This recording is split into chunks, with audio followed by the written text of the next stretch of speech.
Content ఎవరిని hero చేస్తే వాడు హీరో అవుతాడు అన్నట్టు. ఒకప్పుడు రాముడికి దేవుడు అన్నారు, అట్లా ఉండే. ఇప్పుడు ఒకప్పుడు మగవాళ్ళు దేవుళ్ళు అన్నారు, కానీ ఇప్పుడు మగవాళ్ళని విలన్గా ఫెమినిజం వచ్చినాక చూస్తున్నారు కదా. ఒకప్పుడు సీతా సావిత్రి అంటే గొప్ప ఆదర్శవంతురాలు అనేది, కానీ ఇప్పుడు ఏమంటారు, లంజ కూడా కులం చేయడం సుగంధం కదా, తప్పేందని ఫెమినిస్టులు వాదిస్తున్నారు, దానిలో తప్పేదన్నారు. ఒకప్పుడు చిన్నోని చేసుకోవాలి వయసులో, ఇప్పుడు పెద్దోని చేసుకున్నారు, దానిలో తప్పేందని అంటున్నారు. అంటే అది కూడా రైట్ అయింది. మహిళల సమస్యలు గొంతెత్తి అరుస్తున్నారు, ఫెమినిజం పురుషులను వ్యతిరేకిస్తున్నారు. ఒకప్పుడు పురుషులను దేవుళ్ళు అన్నారు, ఆడవాళ్ళే. ఇక్కడ పురుషులే పురుషులను ఆడవాళ్ళని ద్వేషిస్తున్నారు. ఏది హైలైట్ అయితే అది టాప్ అయింది. అట్లా అనమాట. ఒక యుగంలో ఒకటి ఫ్యాషన్ ఉంటుంది, ఒక యుగంలో ఒకటి ఫ్యాషన్ ఉంటుంది, అట్లా అన్నమాట. అందరూ విలన్ కూడా హీరో అయ్యిండు కొన్ని సినిమాలు తెలుసు కదా, కల్నాయకుల విలన్ కూడా హీరో అవుతాడు కదా, అట్లుంటుంది అనమాట. కానీ ఇక్కడ ఏంటంటే పుండు మీద కారం చల్లినట్టుగా కంటెంట్ చేస్తాను. అంటే మగవాళ్ళు స్తబ్దుగా ఉండే రోజుల్లో, సాంప్రదాయమైన రోజుల్లో దాన్ని బద్దలు కొట్టినట్టు, మీరు పడుకుంటుంది పొద్దున్న లేస్తుంది, నేను ఆడలే నడుతాను, ఆడలే సెక్స్ గురించి ఆడలు నడుతాను, అవి చెప్పిన విషయాలు చెప్తాను. ఇది ఎట్లా అంటే పుండు మీద కారం వేసినట్టు ఉంటుంది. కాబట్టి స్క్రిప్టెడ్ అని పాజిటివ్గా ఇస్తానంట. కారం వేస్తే నెగిటివ్ దొంగ అంటారు, కానీ పాజిటివ్గా కారం ఇస్తాను. ఇప్పుడు మెడిసిన్ పెడితే ఎట్లా పెడతారో అలా పెడుతున్నారు. ఇప్పుడు ఫెమినిజం అనేది మా మహిళల సమస్యలు అంటూ గొంతెత్తరిస్తే అది మహిళల సమస్యలకు హక్కులు ఉన్నాయి కదా, ఆ విధంగా పొన్ను మీద కారం వేస్తారు, కానీ పాజిటివ్గా ఇస్తారు అన్నట్టు. ఇట్లా అన్నట్టు అడల్ట్ కంటెంట్. అందరూ ట్రెడిషనల్గా ఉన్నప్పుడు గుళ్ళో వ్యభిచారం చేసినట్టు ఉంటుంది అనమాట. గుళ్ళో వ్యభిచారం చేస్తే తప్పు కదా అని అంటే, తప్పే ఉన్నది, కోరికల్లో కాగలుగుతుంది అంటూ దాన్ని రీజన్ చెప్తానంట. ఈ విధంగా కంటెంట్ తయారు చేస్తారంట, వివాదాస్పద కంటెంట్. ఇట్లా పొట్టు మీద కారం చల్లినట్టు ఎందుకు ఎట్లా చేస్తారు కంటెంట్ అంటే, అదే కదా, పొట్టు మీద కారం చల్లితేనే కదా నొప్పి పెడుతుంది, నొప్పి మీద మళ్ళీ కొడితే నొప్పి పెడుతుంది, కానీ వట్టిగా నొప్పి పెడితే ఉండదు. అట్లా అన్నట్టు నెట్టి కంటెంట్ ఇట్లా చేస్తారు. ఇది ఎట్లుంటుంది అంటే, ఒక అమ్మాయి నగ్నంగా చూపెడితే ఏం లేదు, కామన్గా ఉంటుంది. కానీ ఒక అమ్మాయి స్కర్ట్ వేసుకొని లేపింది అనుకో, అది చూపెట్టింది అనుకో, అదే గారికి అబ్బాయి చూపెట్టింది రాదు అంటారు, తెగించింది రాదు, ఇబ్బంది తెగించింది అంటారు. నగ్నంగా ఉన్నదని అన్నారు, కానీ లంగలేపు చూపెడితేనే కదా తెగించింది అంటారు. ఒక కంటెంట్ ఇది అనమాట. పొట్టు మీద కారం వేయడం అంటే ఇట్లుంటుంది అన్నట్టు.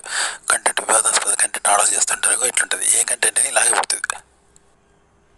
డైరెక్టర్ కావాలనుకున్నాడు, రచయిత కావాలనుకున్నాడు, సినిమాగా చూసి దాని నుండి తీసుకొని మాత్రమే మీరు సినిమాలు తీయకండి, షార్ట్ ఫిల్మ్స్ తీయకండి. జీవితాన్ని సినిమాగా చూడు, జీవితానికి ప్రేక్షకుడిగా, జీవితానికి డైరెక్టర్గా చూడు, జీవితాన్ని డైరెక్షన్ చేయి, చేసి ఆ జీవితాన్ని సినిమాగా చూడు. జీవితానికి ప్రేక్షకుడిగా చూసి, జీవితాన్ని సినిమాగా చూసి, అందులో ఉన్న ట్రిక్స్ టెక్నిక్స్ తెలుసుకో. ఒక సినిమా దర్శకులు ఎలా చేస్తారో ఆ విధంగా జీవితం అనే సినిమాలో ట్రిక్స్ టెక్నిక్స్ ఎలా ఉంటాయి, ఫోటోగ్రఫీ ఎలా ఉంటుంది, కథ ఎలా ఉంటుంది, పాట ఎలా ఉంటుంది చూసి నేర్చుకొని మళ్ళీ జీవితాన్ని నిర్మించు. జీవితం అనే సినిమాని నిర్మించు. జీవితం అనే సినిమాకు డైరెక్షన్ చేయి. జీవితం అనే సినిమాకు ప్రేక్షకులకు నచ్చేలాగా నువ్వు జీవితం అనే సినిమాకు ప్రేక్షకుడు కనుక, జీవితం అనే సినిమాకు ప్రేక్షకుడిగా, జీవితం అనే సినిమాకు ప్రేక్షకులకు నచ్చేలాగా ఒక సినిమా ప్రేక్షకుడు కాదు, జీవితం అనే సినిమాకు ప్రేక్షకుడుగా వాళ్ళకు నచ్చేలాగా జీవితం అనే ప్రేక్షకుడిగా మామూలుగా మనం సినిమాని చూసి ఒక ప్రేక్షకుడిగా సినిమా చూసి డైరెక్టర్ కావాలనుకుంటాం, రైటర్ కావాలనుకుంటాం, హీరో కావాలనుకుంటాం, ఫైటర్ కావాలనుకుంటాం, డాన్సర్ కావాలనుకుంటాం, సెక్స్ సీన్ చేసుకుంటాం. కానీ తప్పు. నిజ జీవితమే ఒక రోల్ మోడల్గా తీసుకోండి.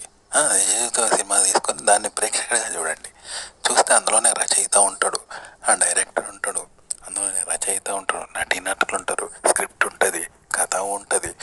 ప్రేక్షకుడుగా మీరు ఉండాలి, నటీనటులుగా ఉండాలి. ఆ విధంగా చూసుకొని అప్పుడు దానికి మీరు డైరెక్టర్ కావాలి, యాక్టర్ కావాలి, రైటర్ కావాలి, ఇట్లా ప్రేక్షకుడుగా ఇవి చేసుకోండి. నిజ జీవితానికి చేసుకొని ఆ విధంగా నిజ జీవితం అనే దానికి నిజ జీవితం అనే సినిమాని రోల్ మోడల్ వేసుకొని మళ్ళీ నిజ జీవితాన్ని నిర్మించండి. నిజ జీవితం అనే సినిమాని నిర్మించండి. ఇది సినిమా అంటే. ఇప్పుడు మనం పెద్ద ఒక షాప్ అయితే లైట్లు, వెలుగులు, మెరుపులు, జిలుగులు ఎన్నో పెడతారు కదా. పెట్టి అన్ని పెడితే మనం అవన్నీ మనకు అవసరం లేదు. ఆడ వస్తువు మాత్రమే కొనుక్కుంటాం, మనకు కావాల్సింది 100, 1000 ఇచ్చే వస్తువు కొనుక్కుంటాం. కానీ ఆడ కోట్ల మరమ్మతు చేసి లైట్లు పెడతారు కదా, అవన్నీ మనకు అవసరం లేదు కదా. అట్లనే సినిమా అనేది స్టైల్స్, ఫ్యాషన్స్, డ్రెస్సులు, స్టాస్, ఫ్యాషన్స్, ఇట్లా ప్రపోజ్ చేయడం, ఎగురుడు దునుకుడు, ఫైట్లు, యాహూ డిషుమ్ ఇలా అన్నీ ఉంటాయి కదా.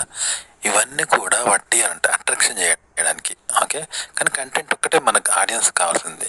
కానీ ఆ కంటెంట్ని ఇలా చెప్తారనమాట ఎంటర్టైన్మెంట్గా. కానీ మనం ఏం చేస్తాం, కంటెంట్ని కాకుండా డిషుమ్ ఎగుడు, యాహూ మ్యూజిక్ అవి తీసుకుంటారు జనం. అదే సినిమా అనుకుంటారు, కానీ కాదు. ఇలా కంటెంట్ ఉండాలి. కంటెంట్ లేనిది నడవదు. ఆర్టికల్ అయినా అంతే. కంటెంట్ ఎలా క్రియేట్ చేయాలి, లేదా ఒక సినిమా షూట్ ఎట్లా చేయాలి సన్నివేశాన్ని అంటే, మనం కొత్త ప్రదేశం మొత్తం కొండ అనుకుందాం. పోతే ఏం చేస్తాం, ఎక్కడ అనుకూలంగా ఉంటే ఆడ కూర్చోం, ఈడ అనుకూలంగా ఉంటే ఈడ మంచిగా ఆడ కూర్చోం, ఈడ నీళ్ళు ఈడ అనుకుంటాం, ఆడ గాలి మంచిగా ఉన్నది అనుకుంటాం, ఇక సాఫ్గా ఉన్నది అనుకుంటాం. ఇట్లా మనకు అనుకూలంగా నచ్చిన చోటు కూర్చుంటాం. కానీ ఖచ్చితంగా ఇలాగే కూర్చోవాలి, ఇక్కడే కూర్చోవాలి లేదు కదా. అట్లా అనమాట. సినిమా సన్నివేశం అది అంటే ఒక రూల్ రెగ్యులేషన్ లేదు. మంచిగా నచ్చేటట్టు ఆడియన్స్ నచ్చేటట్టు ఉంటే ఉంటుంది, సెన్స్లెస్గా ఉండకుండా సరిపోయింది దాంట్లో. కంటెంట్ ఎలా చెప్పాలంటే ఇప్పుడు అని ఒక ఆరాధన భావం, ప్రేమలో బాధపడ్డప్పుడు ఇట్లా చెప్తారు. ఇవన్నీ ఎట్లా అంటే రాముడిని దేవుడిగా పరిచయం చేస్తే దేవుడు ఇట్లున్నాడు అనే భావం కలుగుతుంది. రావణుడు రాక్షసుడు అంటే కూరలు దయ్యం మీద ఇట్లా పెట్టి ఉంటుంది కదా, రాక్షసుడని పరిచయం చేసా కాబట్టి అలా భావించుకుంటారు. కానీ రావణాసురుడిని కూరలు దయ్యంలాగా పెట్టి రావణాసురుడు దేవుడు అంటే దేవుడనే భావం కలుగుతుంది. రాముడు శాంత స్వభావంతో ఎట్లుంటాడుగా, ఆయన రాక్షసుడని పరిచయం చేస్తే రాక్షసుడనే భావం కలుగుతుంది జనాలకు. మనం ఎట్లా పరిచయం చేస్తే అట్లా చూపించే విధానం బట్టి వాళ్ళు అట్లనే అర్థం చేసుకుంటారు ఆడియన్స్. ఒక షార్ట్ ఫిల్మ్ షూటింగ్ ఎట్లా తీయాలంటే ఇప్పుడు అక్కడ ఒక వ్యక్తి ఉన్నాడు, అతను ఏం చేస్తున్నాడు అనేది ఇక్కడ ఈ రూమ్ నుండి చూడకుండా చెప్పాలి. అంటే చెప్పడం సాధ్యమేనా? సాధ్యం. మరి ఎట్లా సాధ్యమైంది? సేమ్ టాలీ అయింది. అతను ఎక్కడో ఉన్నాడు, ఈడెక్కడున్నాడు, మరి తెలియకుండా ఇతను ఎలా చెప్తున్నాడు. అట్లా వేరు సన్నివేశాలన్నీ కలుపుతారు అన్నట్టు. కలిపి ఎక్కడెక్కడో షూటింగ్ చేసాడు, గోవా, ఇండియా అక్కడిక్కడ చేసి అన్నీ ఒకే చోట జరిగినట్టు మనకు సినిమాలో 3 గంటల సినిమా చూపెడతారు. కానీ ఎక్కడెక్కడో ఎన్నో గ్యాప్ వచ్చి అప్పుడప్పుడు చూస్తారు. అట్లా ప్రతి సన్నివేశం కూడా వేరుగా తీసి వరుసగా జరిగినట్టు చూపెడతారు. మన కళ్ళ ముందు ఒక విషయం జరిగింది, ఒక గొడవ జరిగింది, వరుసగా జరుగుతుందిగా, మధ్యలో గ్యాప్ రాదు, వేరు యాడ్ చేయగా ఆ గొడవలో అలా గొడవ కళ్ళ ముందు జరుగుతుంటే అట్లా వేరు తీసి కూడా అన్నీ ఒకటేసారి యాడ్ చేస్తారంటూ ఒకేసారి జరిగినట్టు చూపెడతారంట. అట్లా తీయాలంటే కంటెంట్ రాయడమైనా, చెప్పడమైనా, ఆలోచించడమైనా, భావమైనా, నటనైనా, సినిమా షూటింగ్ అయినా అట్లా చేయాలి.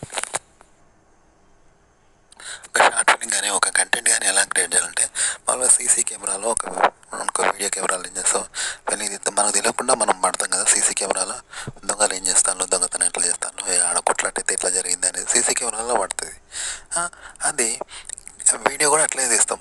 అయితే ఇక్కడ ఏంటంటే మనం ఏం చేయలేదు, అక్కడ దొంగతనం చేయలేదు, కొట్లాడలేదు. కానీ ఒకవేళ మనం కొట్లాడితే సీసీ కెమెరా ఎట్లా పడుతుంది, మనం దొంగతనం చేయలేదు కానీ నిజంగా ఒకవేళ దొంగతనం చేస్తాడు ఎట్లా పడుతుంది అనేది తీస్తే ఎట్లుంటుందో అట్లా జీవితాన్ని తీయండి, జీవితాన్ని రాయండి. కథ అయినా అంతే, రాస్తే ఎలా ఉంటుంది, గదే కథ, గదే కంటెంట్, గదే సినిమా షార్ట్ ఫిల్మ్.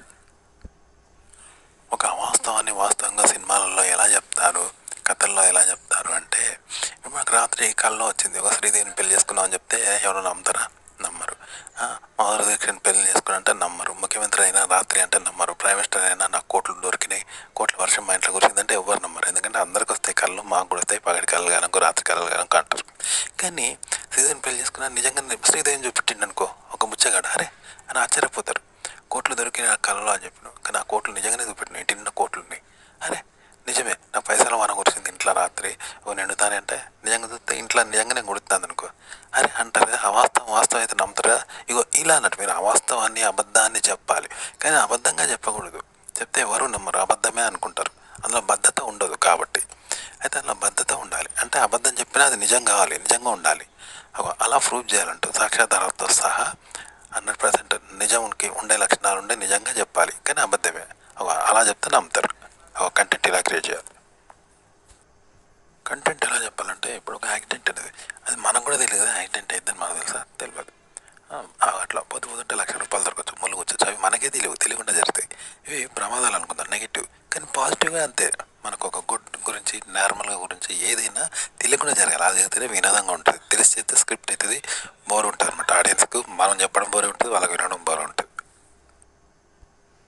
కంటెంట్ ఎలా చెప్పాలి, ఎలా ఉండాలంటే ఉల్టా చెప్పడం. ఇప్పుడు ఒక బండి ముందు పోతే వెనక పోతే ఎట్లా ఉంటుంది, అట్లా ఉల్టా చెప్పాలి. మళ్ళీ ఉల్టా చెప్పాలి. అన్నం తింటాం వాంతులు అయితే తింటుంది, అది ఉల్టా కదా. ఆ ఉల్టాగా చేయాలి మళ్ళీ. అట్లా అంటే ఎట్లా అంటే ఇప్పుడు ఒక మనిషి చంపడమే నేరం అంటే చంపి శివాన్ని వాయం చేసి మళ్ళీ మామూలుగానే ఉంటాడు. ఏ విరగినట్టు ఉంటే వాడిని ఎవరైనా గుర్తుపడతాడు ఇక, వాడే బాధపడతాడు, వాడే పోలీసులు వ్యవహరిస్తాడు, ఎవడు వాడని చెప్తాడు. అప్పుడు ఎప్పుడు తెలియదు కదా. అట్లా అనమాట. కంటెంట్ అట్లా చెప్పాలి. నెగిటివ్గా చెప్పొద్దు, అది ఏర్పడకుండా పాజిటివ్గా చెప్పాలన్నట్టు. చెప్తే అది పాజిటివ్ అవుతుంది కదా, నెగిటివ్ అనేది తెలియదు, ఎక్కడ సాక్ష్యం ఉండదు. అట్లా చెప్పాలి కంటెంట్. ఇంట్లో చిన్న పిల్లలు పెద్ద విషయాలు, అడగరాని విషయాలు అడిగితే చిన్నపిల్లలకు తప్పు చెప్పద్దట, అబద్ధం ఆడద్దట. అంటే నిజం చెప్పాలంట. సెక్స్ గురించి, మర్మాల గురించి ఎట్లా చేసుకుంటారని కనుక మగపిల్లలు ఆడవాళ్ళని అడిగితే కూడా చెప్పాలంట, అబద్ధం ఆడద్దట. కానీ వీడి మీద నటన కానీ, పాట కానీ ఎట్లా రావాలంటే మన హెయిర్ స్టైల్ కానీ సినిమాటిక్ స్టైల్లో రావాలంటే ఇప్పుడు మనం ఆ వస్తువులు ఉంటాడు, ఏం చేస్తాడు, గిన్నె చూపెడతాడు, కానీ వాడు చూపెడతాడు, ఆ గిన్నెను అటు ఇటు తిప్పి చూపెడతాడు కదా. అట్లా మన శరీరం, మన హెయిర్స్, మనల్ని, మన నటన అలా కావాలంటే ఒకటి చేస్తే ఒకటి చూపిస్తుంటే వస్తే ఎట్లయితే అలా అవుతూ ఉండాలి మనము, ఫేస్ అండ్ హెయిర్స్ అంతా. అంతేగాని మనం కావద్దు, మనం కనిపించద్దు.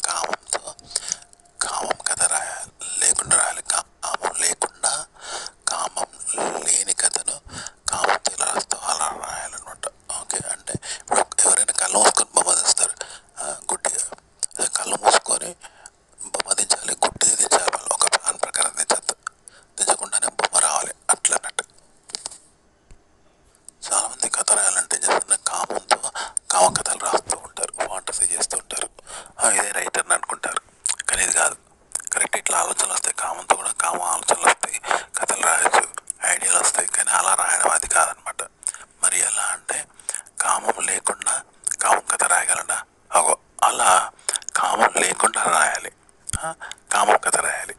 అట్లా అన్నమాట. అంటే దానికి మనిషి బ్లూ ఫిల్మ్లో నటిస్తాడు. ఏముంది, రియల్గా సెక్స్ చేయడం అందులో కూడా బ్లూ ఫిల్మ్లో నిజంగా సెక్స్ చేస్తాడు అన్నట్టు. కానీ సినిమా అట్లా కాదు, అక్కడ రియల్ సెక్స్ అనేది ఉండదు. ఎట్లుందంటే నటన అనమాట, సెక్స్ చేసినట్టు నటించాలి. అంటే ఎట్లుంటుంది, ఇప్పుడు 2 జంతువులు ఆవులు చేసుకున్నట్టు మనిషి చేయాలనుకో, అది ఎట్లుంటుంది, చేయలేడు కదా. ఇప్పుడు జంతువులు మన కోరిక కలుగుతుందా? అట్లా స్త్రీ మీద మన కోరిక కలగద్దు. కానీ కలిగినట్టు అట్లా భ్రమ కల్పించాలి, మనం భ్రమ పడుతూ భ్రమ కల్పించాలి వాళ్ళు. కానీ రియాలిటీ చేయొద్దు, రియల్గా చేయొద్దు, రియాలిటీ ఉండద్దు. అట్లా అన్నమాట. కేవలం కొన్ని సంకేతాలు అలా చేస్తూ ఉంటే వాళ్ళకి అట్లా అనిపిస్తుంది, అంటే చూసే వాళ్ళకు. తప్ప మనం జంతువులాగానైనా రియల్గా చేయదు, రియాలిటీ ఉండద్దు అనమాట. అదొక డ్యూటీ, ఉద్యోగంలాగా చేయాలన్నమాట. అంటే కామం ఫాంటసీ చేస్తారు, కామం ఫాంటసీ చేస్తూ కామం ఫాంటసీనే కథగా రాస్తూ ఉంటారు. కానీ ఇది రాయదు, ఇట్లా రాయద్దు. నటనైనా కథ రాయడమైనా ఇలా కాదనమాట. ఫాంటసీతో కామంతో చేయొద్దు అనమాట. ఉదాహరణకు పోలీసు ఉన్నాడు, దొంగను కొట్టాలంటే చాలామంది ఏం చేస్తారంటే నిజంగా మన శత్రువుని కొట్టినట్టే కొడతారు వాళ్ళు. నేను వాడు కూడా విలువ తెలియదు, అయినా శత్రువుని కొట్టినట్టే రియల్గా కొడతా అంటారు. అలా కూడా కొట్టద్దు. మరి ఎలా చేయాలి అంటే, ఎవరు లేనప్పుడు మనం ట్రైనింగ్లో ఒక కర్రను కొట్టాలి రోజు. అంటే అది కూడా రియల్గా కొడతారు, కానీ అలా కొట్టద్దు. వాటి ముందర కర్ర కూడా లేదు, కొట్టినట్టు నటిస్తూ ఉన్నాం. ఓ మనిషి లేడు, ఓ వస్తువులు వట్టిన కొట్టినట్టు నటిస్తాను, అది పిచ్చి ఉంటుంది కదా. అట్లా అన్నట్టు. దీనివల్ల మనకేం రాదు, వాళ్ళకేం కాదు. అయినా వట్టి కంటే ఎట్లుంటుంది, కర్రతో కొట్టినట్లు రిహార్సల్ చేస్తాను. వట్టిన ముందట వస్తువు లేదు కానీ ఏకపాత్ర అభినయం చేస్తే ఎట్లుంటుంది, అలా చేయాలన్నమాట. దీనివల్ల వాళ్ళకేం రాదు, మనకేం రాదు, కానీ ఆడ క్రియ జరుగుతుంది. కానీ మనకేం రాదు, వాళ్ళకు తెలియదు. అట్లా అంటే గుడ్డిగా చేయాలి. ఎలా క్రియేట్ చేయాలి అంటే, ఇప్పుడు ఒక స్త్రీ గర్భం ధరించింది అనుకో, ఆమెను ఏమన్నా రేపన్నా చేయాలి, లేదా అనుకోకుండా ఆమె తెలియకుండా ఉన్న సెక్స్లో పాల్గొనాలి, లేదా తెలియకుండా ఏదైనా పురుష హార్మోన్ ఆమెలో చేయాలి గర్భంలో. ఇలా కొన్ని రూట్స్ ఉంటాయి, ఇట్లుంటాయి కదా. లేదా ఆమె ఇష్టపూర్తిగా శృంగారంలో పాల్గొనాలి, లేదా తెలియకుండా ఎవరో సెక్స్ చేయాలి, తెలియకుండా ఏ కారణం చేతైనా పురుషుడి వీరకాలను ఆమెలో చేయాలి. వీటి వల్ల గర్భం ధరిస్తుంది. కానీ ఇలాంటి ఈ రీజన్స్ ఏమి లేవు, అక్కడ ఎంత వెతికినా లేవు అనమాట. రేపు జరగలేదు, వీరకణాలు వచ్చే అవకాశం లేదు, తను శృంగారంలో పాల్గొనలేదు, కానీ గర్భం ధరించింది అంటే సైన్స్కి అతీతంగా జరిగింది.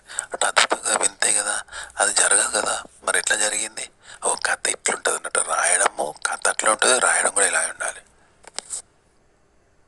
అలాగే ఒక అమ్మాయి చక్కగా శృంగారంలో అద్భుతమైన భావప్రతిపంతో శృంగారంలో రతిలో పాల్గొన్నది, కానీ ఆమె ప్రయత్నం లేదు. ఆమె ప్రయత్నిస్తుంది శృంగారం, తను సెక్స్ చేయాలి, తను చేయకుండా పురుషుడు చేస్తే కాదు, కానీ ఆమె కలుగుతుంది. పురుషుడు చేయలేదు, ఆమె కూడా చేస్తే లేదు, ఆమె శృంగారంలో పాల్గొనలేదు, అదైనా అద్భుతమైన సుఖం కలుగుతుంది. అది ఎలా సాధ్యం? దానికైతే కలుగుతుందా? ఎవరు కలగదా? అన్నం ఆకలి మూత్రం లాగా కామం కలుగుతుంది, కానీ భావప్రాప్తి కలిగేదా? శృంగార సుఖం కలిగే కదా. మరి ఎలా కలుగుతుంది? ఇలా అనుభవిస్తుంది. ఆమె ప్రయత్నం లేదు, ఆమె తెలియకుండా జరుగుతుంది. పురుషుడు చేస్తానా ప్రేరేపిస్తుందా? లేడు. ఎవరైనా ప్రేరేపిస్తారా అంటే లేదు, తను ప్రేరేపించ